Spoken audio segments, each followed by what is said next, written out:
कांग्रेस के दिग्गज नेता एवं पूर्व केंद्रीय मंत्री वीरेंद्र सिंह जींद में मार्केटिंग बोर्ड से रिटायर्ड अधिकारी अभियंता देवेंद्र जांगड़ा के निवास पर पहुंचे, जहां उनका फूल मालाओं के साथ कार्यकर्ताओं ने जोरदार स्वागत किया। इस मौके पर वीरेंद्र ने अपनी खुद की कांग्रेस पार्टी व बीजेपी पर जमकर हमला बोला। उन्होंने कहा कि मैं 10 साल बीजेपी में रहा और 42 साल तक कांग्रेस में, मुझसे ज्यादा दोनों पार्टियों को कोई नहीं जानता होगा। इस मौके पर वीरेंद्र सिंह ने प्रधानमंत्री नरेंद्र मोदी के एयरपोर्ट उद्घाटन पर भी सवाल खड़े किए। इसके साथ ही उन्होंने हरियाणा में कांग्रेस की लोकसभा, विधानसभा व उपचुनाव में हार का खुलासा भी किया। इस मौके पर वीरेंद्र सिंह से पत्रकारों ने कई सवाल भी पूछे, जिनका वीरेंद्र सिंह ने बेबाकी से जवाब दिया। तो आइए सुनते हैं आखिरकार उन्होंने पत्रकारों के सवालों का क्या कुछ जवाब दिया।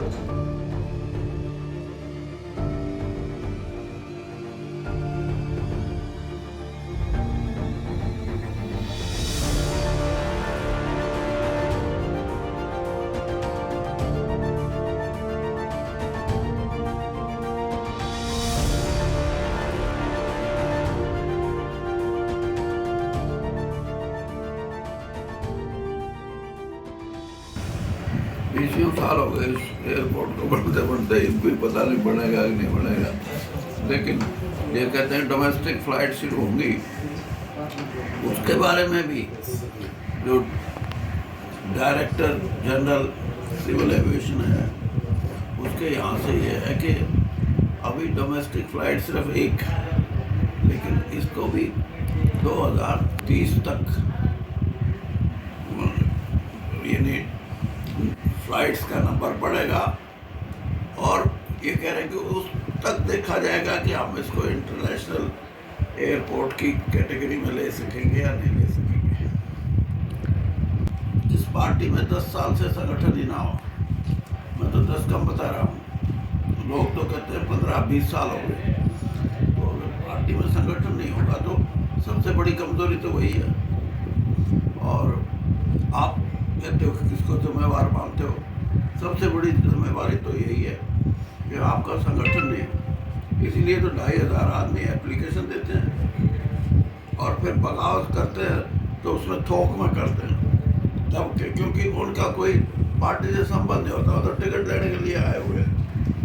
फिर तो हिंदू जो बड़े बड़े मठ हैं, बड़े बड़े टेम्पल हैं, उन पे भी कोई सख्ती होनी चाहिए कि उनका पैसे का भी दुरुपयोग ना हो, उनके पास जो ज़मीनें हैं वो ठीक व्यवस्थित हों। सिर्फ वक़्फ़ पे कानून बनाना हमारे भाईचारे को कमज़ोर करने का एक प्रयास है सेंट्रल गवर्नमेंट का। सरकार की कार्रवाई को बताना, ये पर्ची खर्ची की जो बात करते हैं ना, इसीलिए मैं कह रहा हूँ, मैं 10 साल बीजेपी में रहा हूँ, 42 साल कांग्रेस में।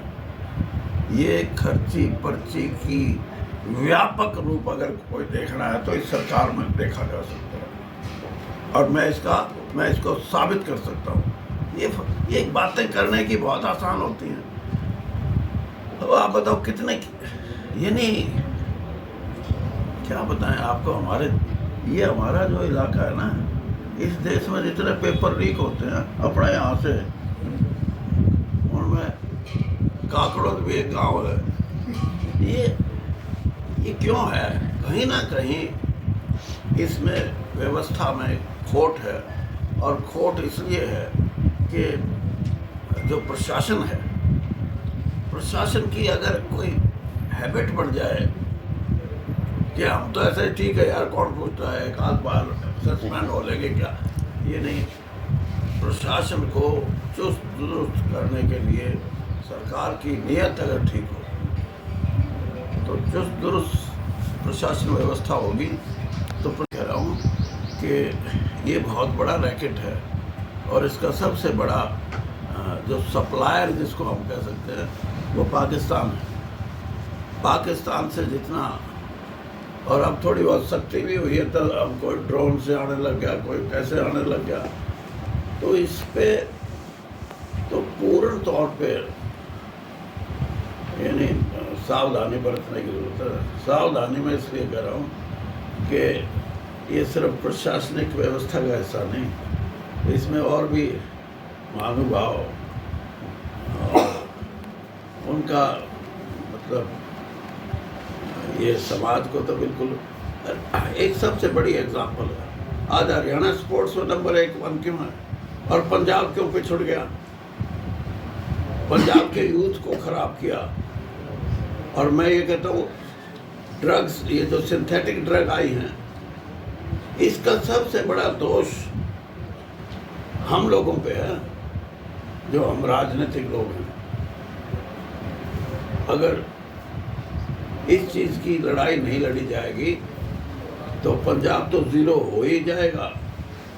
उसकी शक्ति, उसकी जो उसके अंदर काम करने की एक ऊर्जा है, वो आज नहीं है। मैं खेलूँगा इसीलिए आपको।